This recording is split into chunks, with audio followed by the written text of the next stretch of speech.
Thank you for tuning in to Mac Review Television, and welcome to another brand new edition of the Taiwan Outlook, the program that lets you see the different faces and hear the different voices of Taiwan. I'm your host, Rui Guo. Have you ever heard of a non-governmental organization called the Taiwan Health Corps? And do you know what are some of the primary purposes and functions of THC?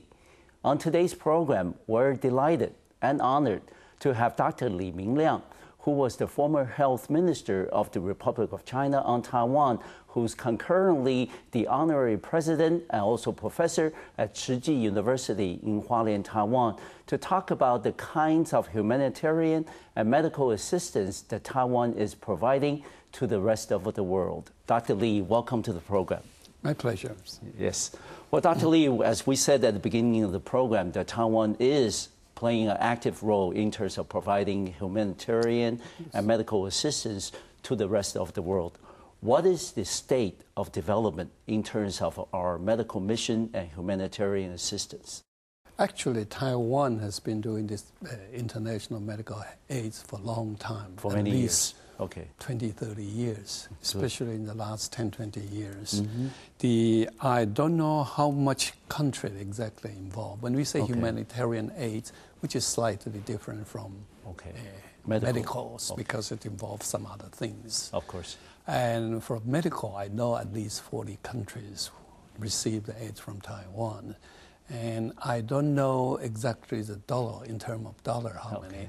But I would say, well, the resource, 80 to 85% come from the government, and 10, 15 to 20% come from private sectors.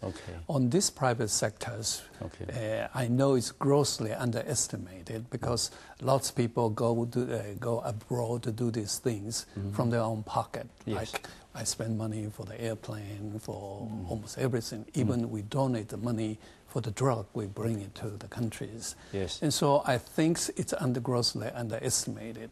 In year 2005, Taiwan did a sort of rough estimations, approximately 0.14% of our GDP was contributed to this figure, this aids. And I would say we are not like many countries like United States or Japan or Nordic countries that we have some kind of federal independent agency for that. In the USA, you know, the USAID, Japan AID, and Scandinavia has their own national agency for that. We don't. I don't know the reason, but we don't. But we do have an organization called ICDF, International Cooperation and Development Fund, under the foreign ministries. And we also have a committee sort of supervise the NGO, and this committee is supervised by the foreign ministers. And so in the last 10, 20 years, at least these two agencies play a very important role.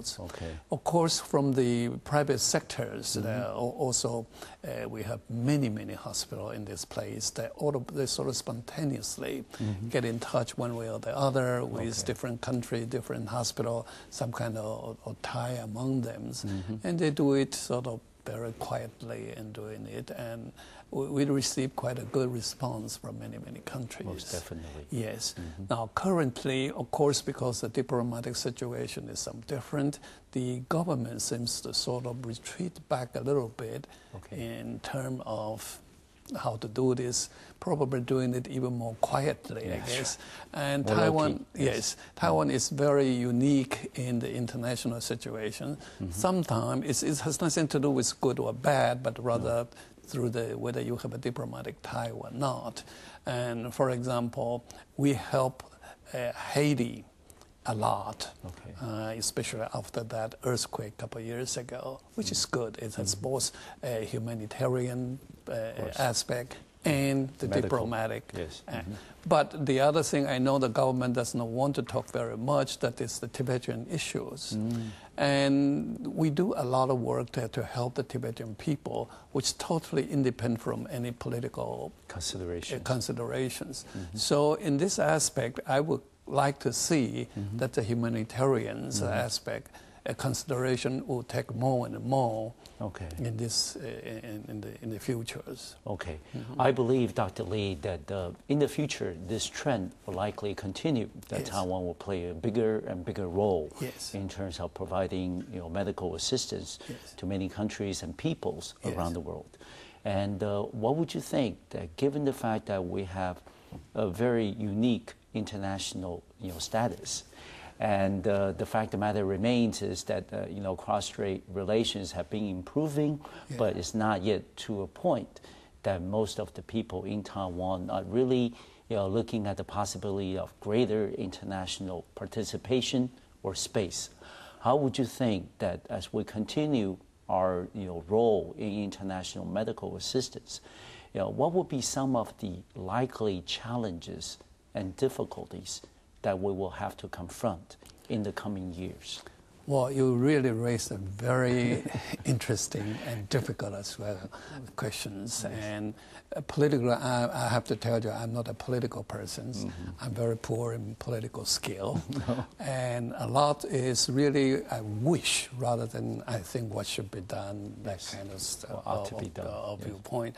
I hope the China or the other side of the strait will take a different viewpoint, that we are doing something which is really they would also like to do as well. That is helping people from to other many parts countries. Of the world. Yes. I always talk to my students or to some people that don't forget half a century ago, we received a lot of help from United Nations, UNESCO, USA, Japan, and so forth.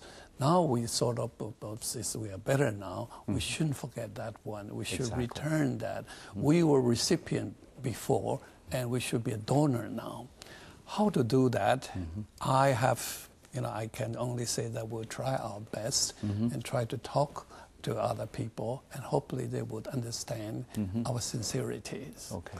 And then sort of do it quietly, or Quietly. whatever you say it. Yes. It's very unique, very difficult situations. Okay. Yes.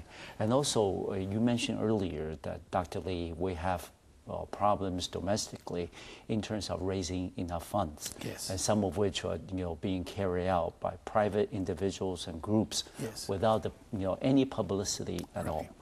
Would you think that there's also a problem of coordination, possibly, between government agencies, and also maybe because the lack of communication or institutionalized communication, maybe there's a problem between the government and also the private sectors or groups and individuals who are doing these type of services? Exactly, this is the main problem now, and this is also the main thing that THC want to do. Okay. Not only we don't have any good coordination and integrations between the government sector and the private sector, also among the private sector horizontally. Okay. I mean, people is sort of randomly doing it, everybody doing their own. Let me give you a very strange situations. Okay. We had two teams from two different hospitals go to a country. They met in the airport. They said, "Oh, you are here.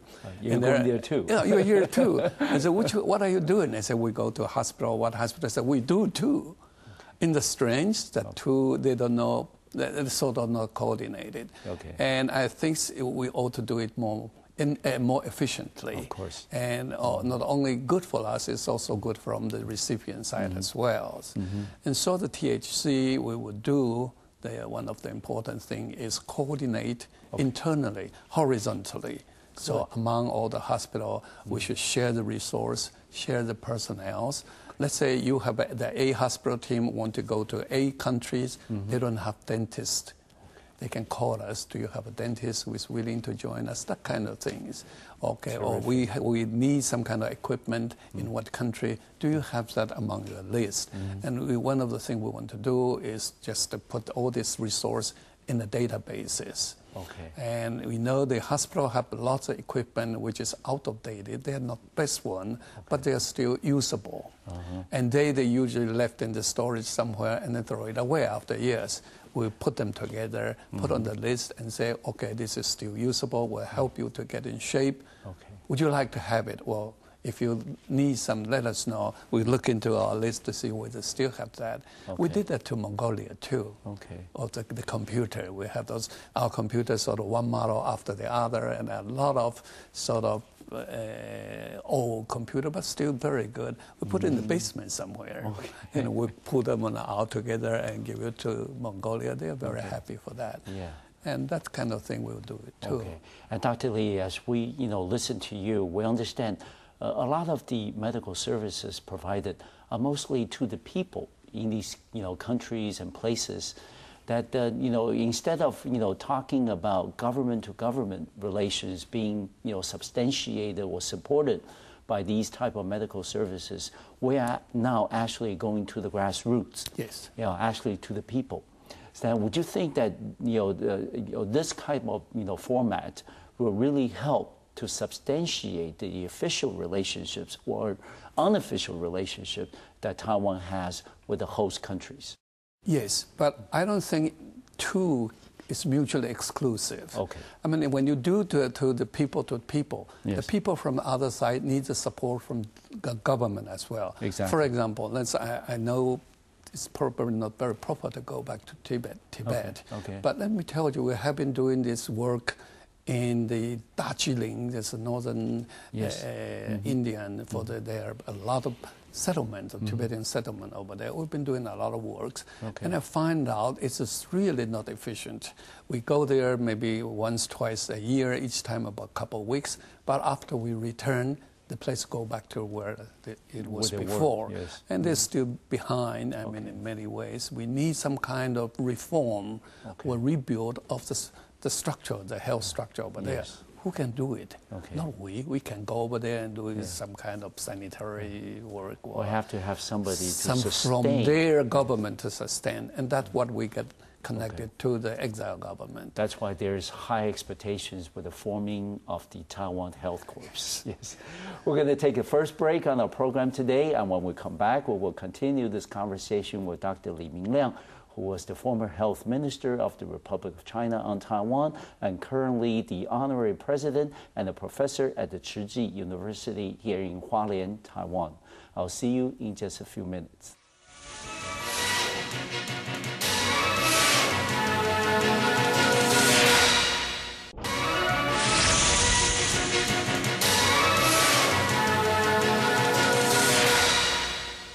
Welcome back to our program. I'm your host, Rui Guo, where we'll continue our discussions with Dr. Li Ming-Liang, who was the former health minister of the Republic of China on Taiwan and concurrently the honorary president and a professor at Tzu University. And in this segment, we're going to talk about a recently formed NGO in Taiwan called the Taiwan Health Corps.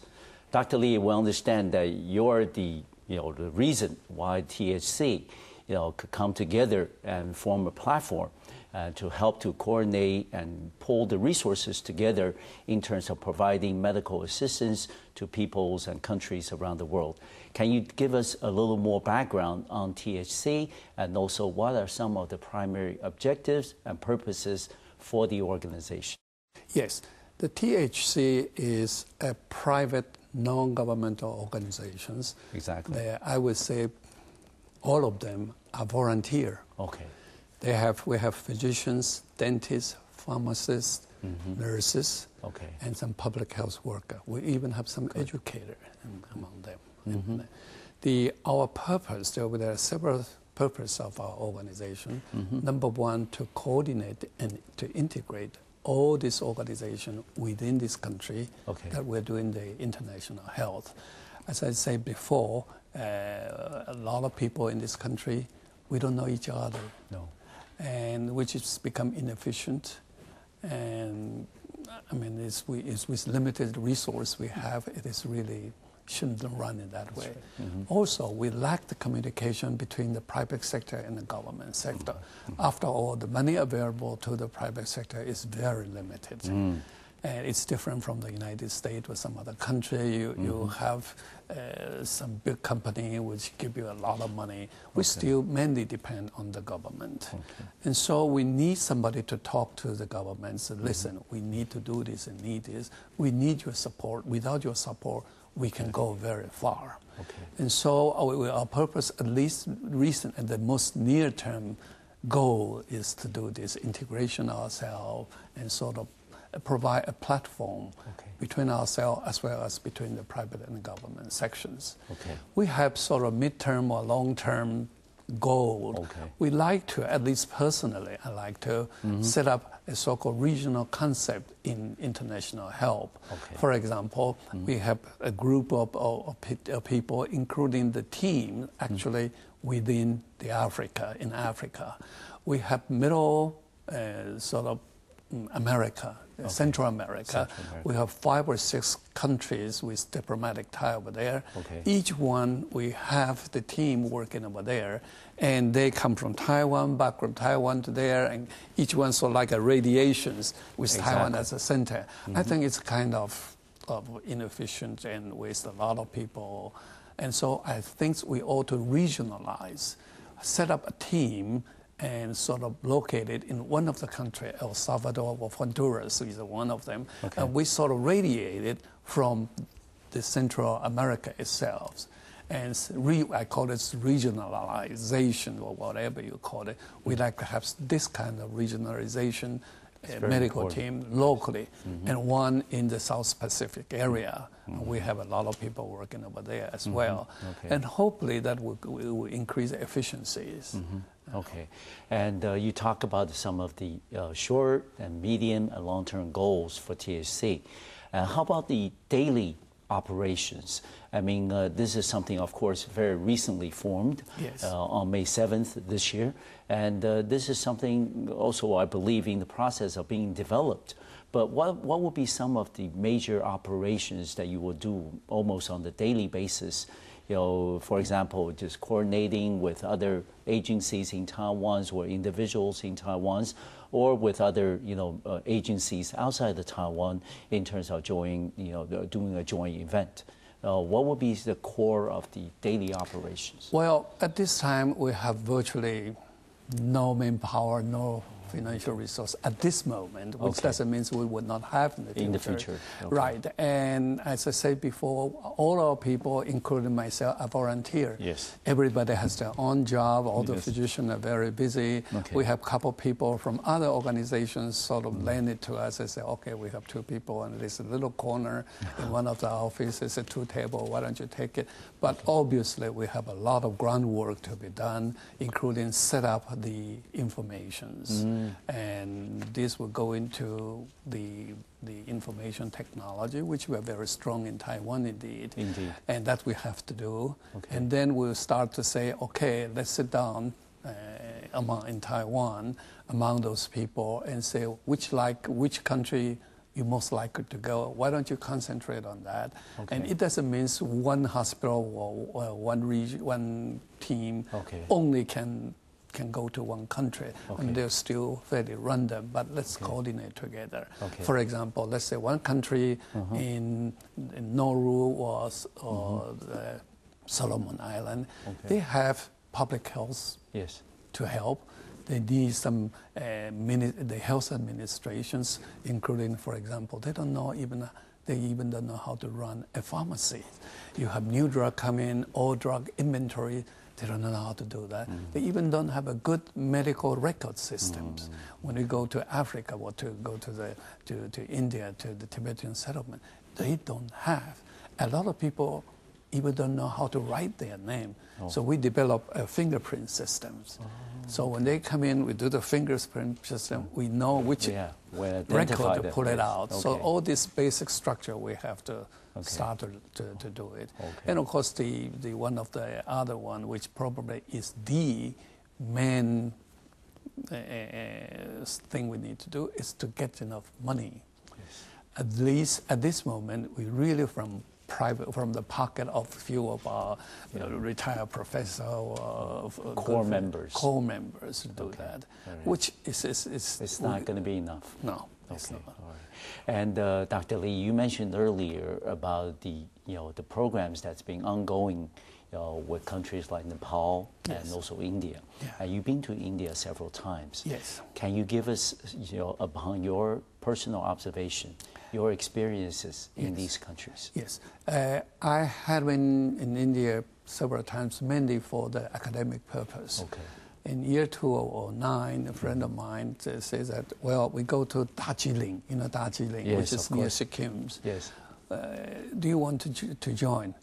And I say, okay. All right. And they say, it's very tough with your age. You really want to go? I'm a 75 now. No, you don't look well, it. It's actually, you cannot hide your age when you go to, especially go to the high mountain. So I took my wife and said, let's go. This is a good opportunity. We should really experience personally. Mm-hmm. So we went there. We go to Darjeeling. We go to mountain about 3,500 meters. Mm. It's not very high, a little bit lower than the Yushan in Taiwan, but it's high enough for me. I get all this mountain sickness and get infection, get a pneumonia. Couldn't get out from Darjeeling, from the Himalayas. Yes. But I found it's very good to have that experience. You see how the other people live with so little facilities, so little money, and they are so happy. And I really so moved from the people, from Tibet people, from the Tibetan people, and especially the old person. They are all wrinkled and the hand was shaking, and they come to receive your thing from your hand. Those people sort of left their homelands half a century ago with their leader, and come to that place, and yet very few people help them. Okay. And I think it's our countrymen as well, if we think that it's in the broad sense, it's a Chinese quote. And they are our people as well. Yes. And it's really a shame that we don't do something to them. Exactly. So after I come back from that trip, I say, look, this is not the good way to do it, because when we come back, they go back to where they started. That's right. And there is no facility, no physician. And so I begin to talk that we ought to do something which is more permanent, or at least semi-permanent. And the first thing we need to do is to help them reshape, rebuild their health structures. So this message got to the central government, exile government, and they send some people, including the health minister, come here. Okay. We got a chance to exchange our thought, and I took the minister and people of the high officer to Hualien. There's an area, it's called Xiulinxiang. It's mainly the remote area of remote country, and they're Aboriginal people. And we have the basic fundamental health structure going on over there. Okay. I said, this is a place you need to see, not to go to National Taiwan University Hospital. No. I said, that's useful, useless for you, and you need to go to that. And I took them go to this ground root basis of healthcare system. And we even don't call this a hospital. It's even not a clinic. It's really a station with few worker with motorcycle, boom, boom, boom, and go to visit from house to house. I said, look, I can help you build this system in the settlements in India for you. I can help you. I can help you train your people, senior public health worker, your family physicians, and I can help you do this. Actually, we already have the physician from the Tibetans refugee over there in Taiwan right this moment. Okay, good. And say, I can help you do this, but I like this to be approved by your exile government, central government. Exactly. I can do it by myself or from one side, from Taiwan, say, go over there, I want to do this, to change that. We can't. And say, we need your disapproval from your central government. Okay. So the minister went back and talked to Dalai Lama. Okay. And Dalai Lama said, fine, why don't you invite them to here? So I went to see him last December. And I told the Dalai Lama, number one, what I really want to help is not the monks. Okay. Because they live in a relatively good conditions because they come up to Taiwan, they got a lot of donation and live reasonably good. I don't think they are very good, but it's reasonably well. But it is the majority of those poor people. Yes. I can only spend my money and time in taking care of this, and you need to do this, need to do that. Okay. Unless you agree with me, I'm not going to do it. Okay. And he said, oh, absolutely, I agree with you, to take care of the poor people, the basic things, the most fundamental things. Right. So I come back, I said, look, this is a good opportunity that we put this together into a package.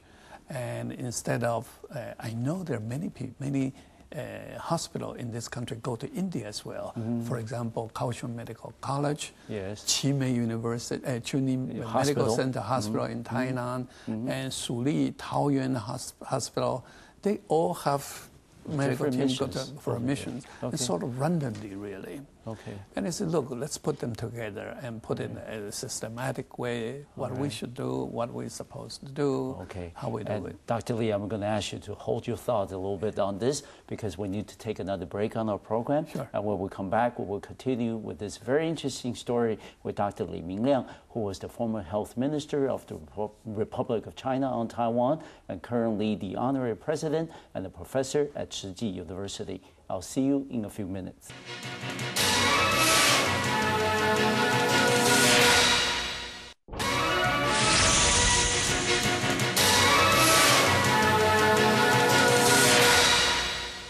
Welcome back to today's program here on the Taiwan Outlook. I'm your host, Rui Guo, where we'll continue our discussions with Dr. Li Ming-Liang, who was the former health minister of the Republic of China on Taiwan, and is currently the honorary president and also a professor at Tzu Chi University here in Hualien, Taiwan. Dr. Li, I'm sorry I had to interrupt you earlier. That's okay. But please continue with this, the story and the experience in India. Okay, the India trip, yes. India experience is really very nice to me personally. Of course. I think it's a very great opportunity that you can go to some place which is very foreign to me, and you can see what's the life, what's the life going on, and it can help. So because of that trip, it sort of initiate me to organize this THC. And even before we started, before we have this THC, actually we have been already working in India. We at least last year we have people go to Nepal, and we plan to have a trip to Bhutan this May. Okay. But for some reason we didn't make it. Okay. Now with the work going on, pretty much sort of settled. We already have people, the physician from the Indian Tibetans, and he's already here. Okay. And we will train him with infectious disease, hospital administration, and the one I mentioned on the sort of remote area of that kind of health structures. Okay. Now, they already sent some proposal to us, ask us to help the health minister over there very much like us to help them to eliminate the hepatitis B. Okay. They know we have a very successful story here in Taiwan that we really handle this hepatitis B carrier situation very well. Okay. And they like us to help them because it's a major concern to the Tibetan health over there. But I look through this budget, it is astronomical to me. I mean, to do that is not such a simple one. No. Plus, they don't have the personnel to do it, to follow it, to do it. And those who sort of escape from these preventions, what happens if they develop the hepatitis, they don't have the resource to take care of that. So one of the important things I have is I have to take this package to different people, including the government. Look, here's a project that the other countries hope we can help them. Can you help us? Now, of course, the government may have some concerns because of the reason we mentioned, but some private sectors. Yes. You know, Inchi. Yes. Yeah, she is the very of Continental. Right. She said that we'll help you some, but I don't know that some means what. I think I'm very hopeful for her to give us the help. Okay. Yes. And Dr. Lee, listening to your description of the purpose, the objectives for THC, we understand that maybe for the immediate future, THC will only concentrate on medical assistance. Yes. But as Taiwan is becoming well-known regionally and internationally as a country that's very active in international humanitarian relief, given, for example, what happened with the earthquake in Japan, the amount of private donation, government donation to help the victims and their families in Japan was really, something, truly heartfelt by the Japanese people. So maybe if we use the model of THC, serving as a coordinating and integrating mechanism, pulling all the medical resources together and providing the services on a coordinated basis, would you think that in the future, maybe we can use the same type of model or mechanism in the international humanitarian assistance efforts as well? Well, you bring up a very, very important concept. Yes. That is, we need to coordinate whatever we do. It's not only limited to the health assistance, agriculture, for example, and some others. And we, for some reason, I found that it's missing in our society, in our structure here. I don't know why. You may know the answer better than I do. And we think that's what we like to do. Yes. Now, I like to say to bring out that there are more than one thing we can do from this health course.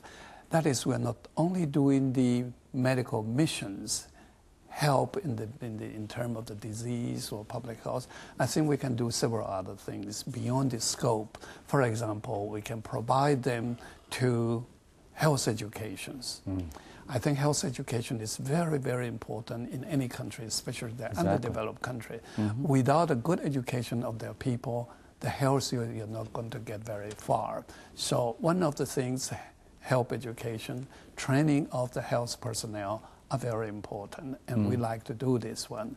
The other thing is the health administration, which is very behind in many countries. For example, we help Malawi to build a hospital in Matsutsu. And we helped them to run for 4 or 5 years. But after that, we sort of give it back to the local people in Matsutsu. But they don't run it very well because they never did this before. And even a very simple thing like a pharmacy. You have drug in and out, and at different times you have different needs of medication, vaccine, and so forth. You need some kind of specialized persons. With somebody with training to go over there. They don't have it. Medical record, which is so important. Indeed. They don't have it. And so we need to help them this as well. And so I think when we talk about the health help of the medical aid, we need to bring that scope, expand that scope to a broader sense. So whatever we are going to do in this country to have some kind of coordination center or coordination platform, I think they really need to think in a very broad sense. And Dr. Lee, you've had a very distinguished career in medicine. First in the United States and later back in Taiwan. And you have also served in the government and, of course, being a practitioner and also a researcher on medicine for many, many years. Based on your vast experiences in United States and in Taiwan and also internationally, what would you think would be the indispensable elements for the provision of international and global medical assistance and aid to many countries and peoples around the world? If I can use one word. Please. Love. Okay. All right. I think this is the essence of all the things we are doing. I mean, that's we talk about the non-compatibility between the political or diplomatic and humanitarian needs. It's very difficult to compromise. Of course. And I think the most important things on those aids or to compromise this is true friends, true friendship, and that comes from true love. I mean, you can have a political friends in a short-term basis. They will forget about you next year. But the real one is based on the love. And that's why we keep talking to our people. When you go to other people, you got to respect their customs, their culture, their religions. You are not going there to give. No. You go there to learn as well. Learn, to listen. And you become part of them and to do this. So I think this is a very essential part, core value, I even say that, that we ought to keep. Okay. And would you think that among some of the agencies or individuals that you have come across in Taiwan, would you think that this is something that they share as well? I would think so. Okay. Because with my limited experience, especially with the business sectors, they at least they say. Yes. Yeah, they say, oh, you're doing a good job. That's a good thing. We agree with you. And that kind of things. But when we come to the point, they say, okay, I need some money. Yeah. I don't know how much Take I some can action. get. Yes. And also among the younger generation of medical professionals in Taiwan, would you think that majority of them share the same kind of compassion as you do? I don't know how majority are talking, but we are well received. Okay. As a matter of fact, every time we go out, we take few students with us. Good.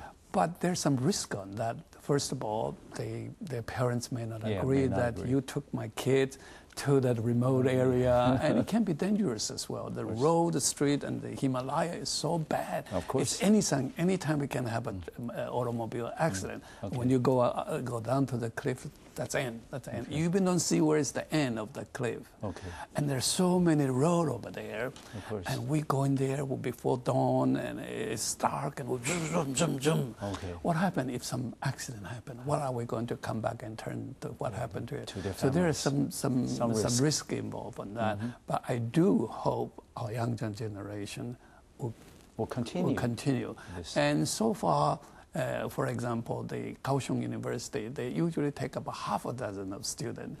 I said, you better be very careful, on those kids, even not the automobile accident or any accident. How about they get sick like myself in the middle of the Himalaya?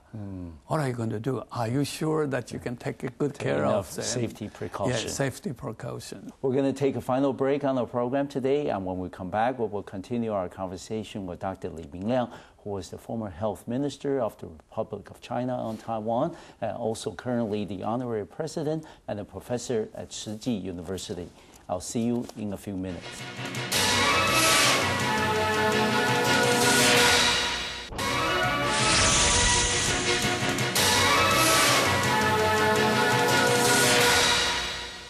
Welcome back to the final segment of today's program here on the Taiwan Outlook. I'm your host, Ray Guo, where we'll continue our discussion with Dr. Li Ming-Liang, who was the former health minister of the Republic of China on Taiwan, and is currently the honorary president and a professor at the Tzu Chi University in Hualien.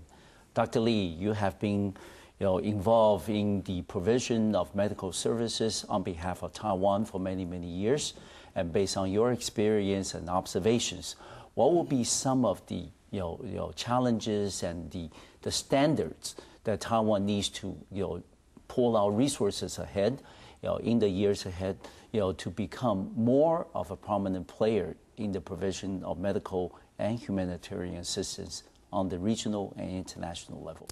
Yes, we have many challenges. Yes. Mainly at the immediate near future is the financial resource. Exactly. Number two is our relations internationally to be recognized by the International Committee as one of the members of doing these things. Because of the national identity problems, people sometimes even don't consider you are a national team doing something. I mean, which is not that bad if we can get the proper care.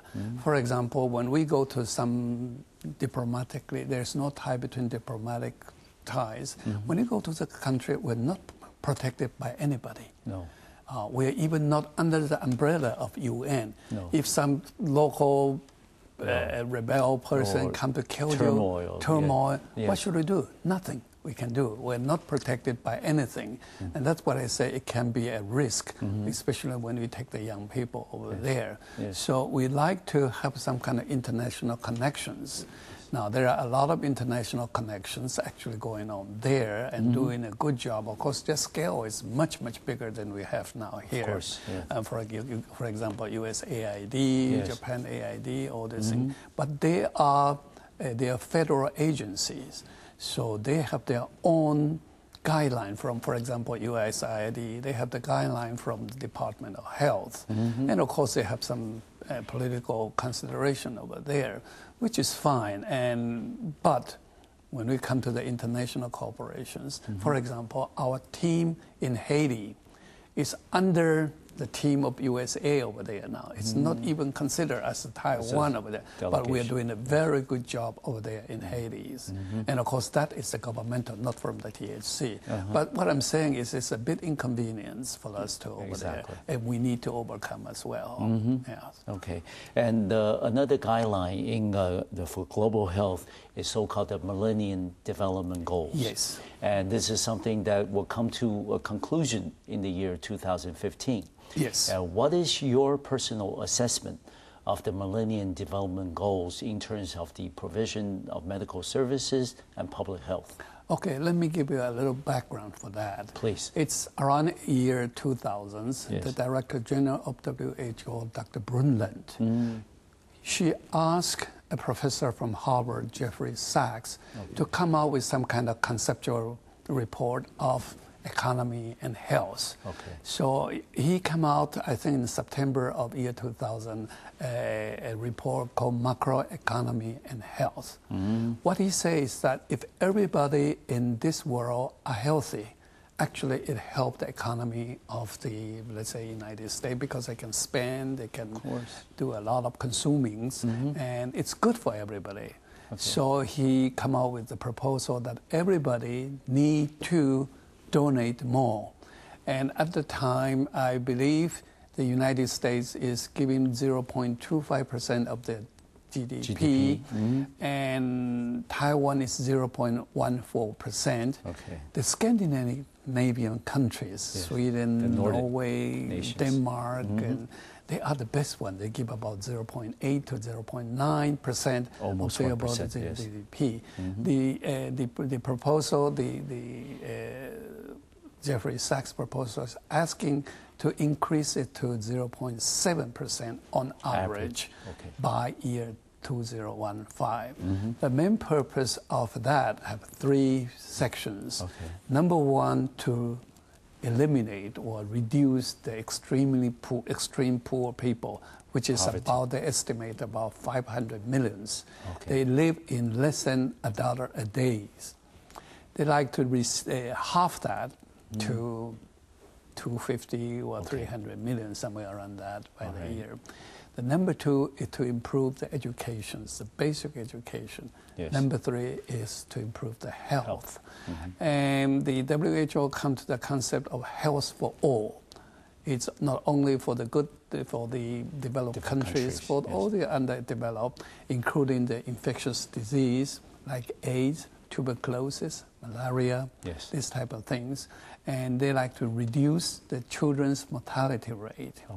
Reduce, I believe it's 2/3 or something like that, by the year 2015. They like to reduce the maternal mortalities to half. I don't know exactly the numbers. In other words, children and mother's care are very important. And so the guideline for us to do in Taiwan, especially in THC, we like to sort of to respond to that needs. To use this as our guideline as well. And we will follow this to help their educations and help their maternal health. We did very well in this country. I mean, Taiwan reduced the maternal deaths to almost zero now. It's even better than United States. And the children's mortality rate, we can do it. That's why I'm saying we can do it. When I was a minister, and of every now and then we have the minister from other countries, especially the underdeveloped country, and I edited a DVD to show them how we were half a century ago. I said, look, we are the same as you are now, half a century ago. Look at this DVD. How far we've come. But you can see how far we come from now. You go to the society, to the city of Taipei, you take a look, and that only take about half a century. We can do it. We can make it. You can do it too. And we're willing to help you too. And Dr. Lee, you have been a medical professional and also a government official, and now you're in the international medical aid program. All these different roles that you have played in your distinguished career, which one do you like the most? and why? Oh, it's a tough question. Well, it's something a little personal, you know. And, as I develop my personal career, I start from molecular biology. Okay. I have my training in both MD and PhD. I have my PhD in Cambridge, from Cambridge, England. And I start with molecule. Then I said, well, this is not enough. I need to take care of the people. So I become a clinician. Okay. Then after so many years of being a clinician, I said, well, that's not enough. I need to educate more. So I become the dean of the Tzu University. Yes. And after a while, I said, well, that alone is not enough. So I become the minister of health when that translator called me. I said, okay, I can do that. I can try it. And after I retired from that, I said, well, a lot of poor people in this world. Yes. So I need to do help. them internationally. Yes. And so sort of escalated. Yes. And then I enjoyed what I'm doing now. Yes. The only concern is my health. No, I mean, you look, very active and very healthy. It's look only. No, I'm sure that, you've done so many wonderful things for Taiwan's, medical system, both as a minister and as a researcher, and also now on the international level. You forget to mention one thing. I was the commander-in-chief of SARS. Oh, yes, that's right. During the 2003, when Taiwan was hit with this, disease. Yes. Yeah, and then those are very trying periods, for you, especially as the, like you said, the commander against SARS. Yes. And what was the most memorable part of the experience from the fight against SARS? I did not die of it. Really. It was very risky. Of course. The SARS, the average mortality rate of SARS is 12 to 15%. But for those over age 65, it's 50%. For those over 65 with some kind of chest conditions, like I have asthma, is 80 to 85% of mortality rate. And I carry that risk running from hospital to hospital every day. Yes, my wife was scared to death. They said, well, what happened if you got it, you finish. But the Lord above is telling you that we want you, stick around much longer and do many more good things.